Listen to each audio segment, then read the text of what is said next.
All right, guys, you thinking about next bow season, 2025? We're coming into February here. What can I plant that's gonna attract more deer, bring in more big bucks, and hopefully get them in bow range for that 2025 bow season? Do I plant the green food plots? Do I plant bedding? What's more important? We're gonna hit on both. I got 5 things that are great bedding and food, and you might already have them on your property and you don't know about. And if you do have them on your property, you just gotta do a few minor adjustments and they can be excellent food as well. So we're gonna go over the top 5. We're gonna talk about how deer move and how you can have bedding and food together. That's right, bedding and food together. And it's gonna lead you to be a lot more successful, hold a lot more deer, hold a lot more bucks. Thanks for tuning in to Nate's Bow Hunting. Let's get to it. If you love chasing big bucks, well, this is the channel for you. I don't own hundreds of thousands of acres. I didn't move out to Iowa. I hunt 2 small family farms here in Wisconsin. And we're gonna talk about everything from food plots and hunting strategies to take down the biggest buck in your neighborhood. I can tell you right now, if you can focus on just one or the other, like I said, you wanna have both. And I'm gonna tell you 5 food sources that also second as bedding. Deer, including bucks, spend 80 to 90% of their time bedding. Usually only around 10% of their time feeding.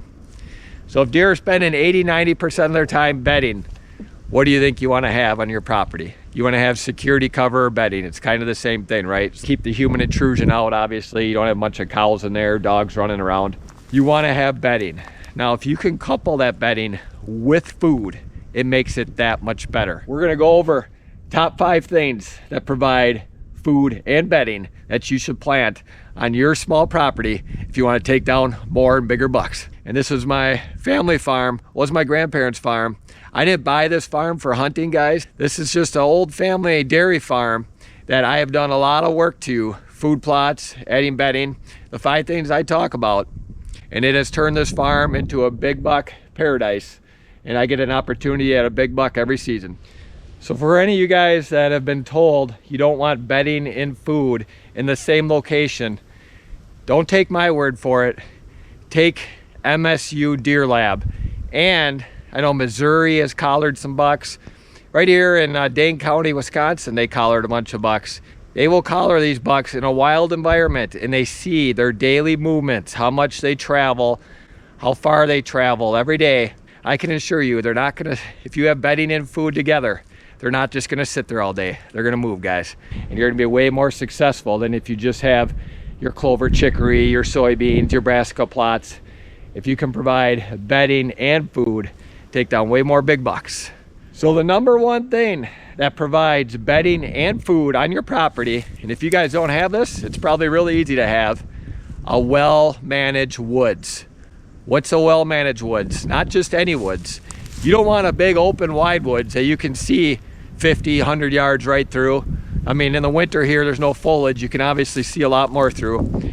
But you want to make that, you gotta do some clear cuts. You gotta do some TSI, some timber stand improvement. You gotta get sunlight to the forest floor, which brings up that regeneration, which gets native plants to grow. Trees coming up, that is excellent deer browse. It gets the browse at the deer's level, gives them places to bed and eat, right? Everyone wants a well-managed woods. The deer are bedding in that woods and they got browse in that woods. But if you guys have limited time and you can only plant so much and you have small properties, let's plant things that are bedding and food, and there's 5. So number 1, a well-managed woods. If you guys have a woods that's open, get the chainsaw out. Now is a great time to do it. You can see through, there's no mosquitoes. Want your big mask trees, obviously leave them. You gotta get sunlight down to the floor. Get those native plants coming up. Gives the deer all kinds of browse, bedding and browse. Most underrated food source that people don't talk about. I've seen a few videos on it. You know, browse makes up like 70, 80% of a deer's diet. You know, these food plots and egg fields are only hitting 10, 20% of their diets usually. This is researchers that have done this, these numbers. I'm not coming up with these numbers. You wanna have good browse for the deer.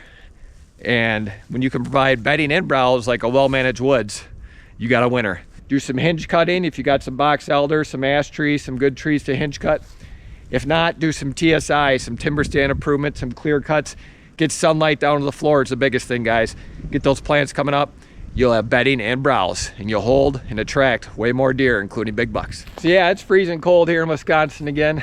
I'm getting over a nasty cold. Sorry about the rasp in my voice, guys, but I had to get another video out here because I'm already thinking about what to plant next season, even if it just holds more does.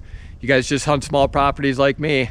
You guys see my videos. Does are my secret buck bait. I get bucks within a 3-mile range to come in here looking for these does, and they'll bring them right to my stand. I don't hunt over these food plots. That's the other thing, guys. You got to be real careful with your stand placement. You know, you don't put your stand right over your food sources. I got plenty of videos on that as well. Biggest mistake I see doing a lot of property consults, and guys put a big stand right in the middle of their food plot. Now, if you own a couple thousand acres like some of the guys on TV and have 10 farms to hunt, that's okay. You can burn out that stand, you can go to the next farm. Having fun on the consult out here in Michigan. Some snow flying, it's gorgeous. He's got a lot to work with, good buck sign everywhere. But if you hunt under 100 acres, those deer are gonna pick up on you real quick, and they're gonna know that food source is not safe. And those big bucks especially aren't gonna be hitting that food plot during the day. The nocturnal switch is gonna flip like that. So you gotta be real careful how to hunt these food sources and bedding. They sense human intrusion, they're gonna go nocturnal on you. All right, guys, number 2 on the list that provides bedding and food on your deer property. Right here, guys, red osier dogwood.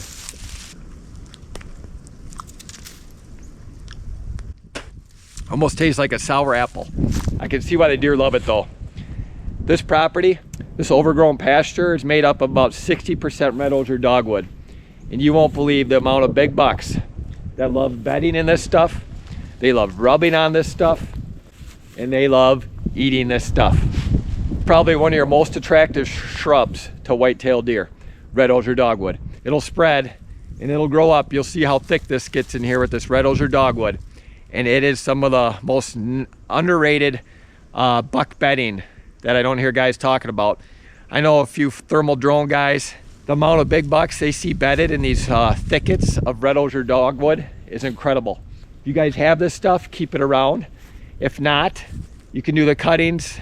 The fail rate's very high with those. I suggest buying waist high shrubs and planting them. Cage them if you, I don't need to cage them. I got so many ag fields around me. The deer will hit them hard. If you don't have a lot of food around, they'll hit them hard. Cage them, get them established. Get yourself some thickets of red osier dogwood. Or if you're looking to get a hunting property, find one with a lot of this red osier dogwood thickets. Big bucks love this stuff. It's great bedding and browse for big deer. Let's get to number 3. All right, number 3 on the list. What can you plant on your hunting property that's going to provide bedding and food? Corn. Corn is king. Corn is king because it provides food and bedding. Cover, security cover. Big bucks love cornfields, guys. I've seen it over and over. Like I said, we lease out our ag here. And when they do corn on both farms, the amount of bigger bucks, deer just ran through over there. They heard me talking about them. Bigger bucks that I have when this corn is up, and when they take corn off, I've had them just vanish. A lot of these guys that do have hundreds, thousands of acres, and they'll knock it down. They'll create, you know, so it brings it down to the deer's level and kind of funnel the deer right to their redneck blind and shoot them, right? A lot of the big guys do that, but you can do that on your smaller property. There's a reason they're playing this corn. And I don't know what it is, why big bucks, they must just feel so safe in there. And then they got food right there as well. The year past out here, I planted 2 acres of corn. Ended up planting Milo because it's a lot easier to establish, more drought tolerant, but we'll get to that later. But corn, guys, I don't have a corn planter. I don't have a drill. I broadcast all my seed, and Milo is a lot easier to broadcast and establish than corn. I did broadcast some corn out here and I had some success with it. It was a little too thick. I don't think the deer bedded in it quite as much as when the farmer planted nice rows of corn with their planter. Let's get to number 4 on the list. All right, guys, number 4 on the list, willows. If you hunt swampy areas, you got some low-lying, real wet areas, you guys know big bucks, including all deer, does will bed in it as well. Love bedding in willow thickets. And if it's wet, those willows can spread and they grow fast, guys. You know, 6 feet a year.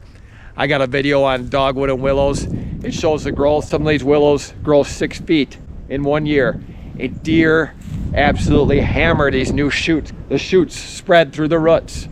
They come up through suckering, and the new willows will establish. And if you got a good enough wet ground, let them spread, guys. And you can plant willows as well. Like I said, deer will browse them heavily. It is some of the best buck bedding. I found some buck beds out here. Your deer bed.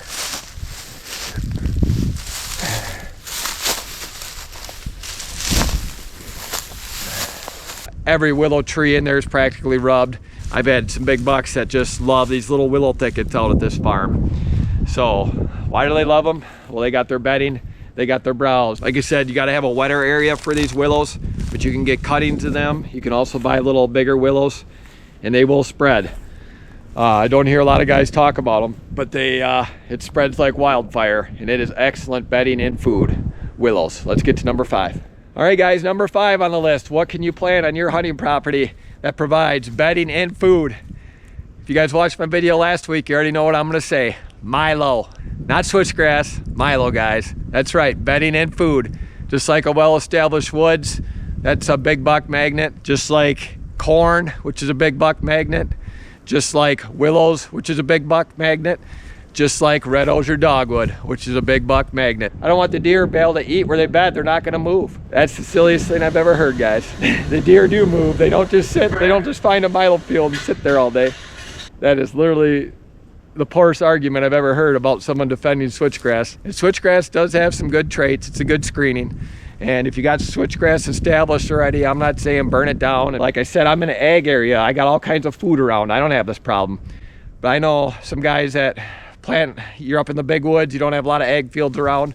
Milo can be established way easier than corn or soybeans because they usually won't hit it until the head gets to a doughy stage, which is in October, when those big bucks are most vulnerable. And then the deer will hammer those heads October, November. And that's just when you want the does in there. And guess what? Those big bucks are gonna sniff out the does.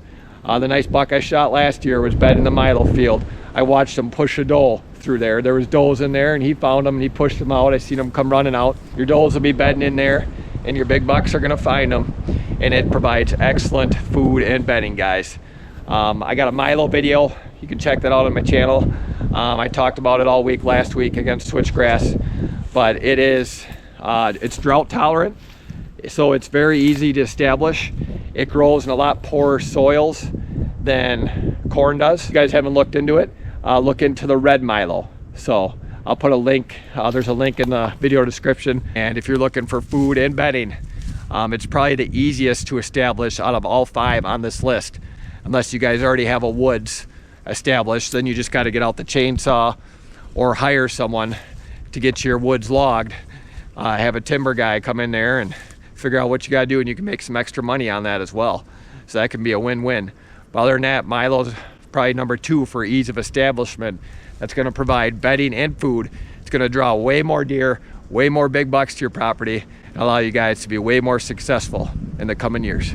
Killing big bucks every single season, having a well-managed woods, cornfields, Milo, willows, dogwood, bedding, and food. So right here, guys, a deer magnet on my farm. I got a willow thicket right here. I got red osier dogwood all around. Northwoods HD screening, which is awesome. Works great. Screens off my neighbor's house right behind me, right back here. But then I got all the Milo planted right up there. So you got willows, dogwood, Milo. There is deer here. October, November, does, big bucks. Central hub right here. Better than just food. Like I said, guys, I'll plant food plots. I do clover and chicory. I love my oats. Turn on to some purple top turnips. That's a great late season attractant. I love my soybeans. You know, what I'm talking about here applies to smaller properties, anywhere from 5 acres up to 80 acres. I think a lot of guys hire me because I hunt 2 really small properties. You got to make those properties as attractive as you can to separate them from your neighbors. And if you can have good bedding and good food in one, you got a winner, and you're gonna see and take down a lot more big bucks. It's worked for me. Give it a shot next year, guys. Thanks for checking out the video. Please share it, subscribe. You're looking for a property consult, shoot me an email. I'll be out doing properties January through March, so now's the time to get in. Good time here to do it. You can see all the hunting season's pretty much over. You can see all the scrapes, all the rubs.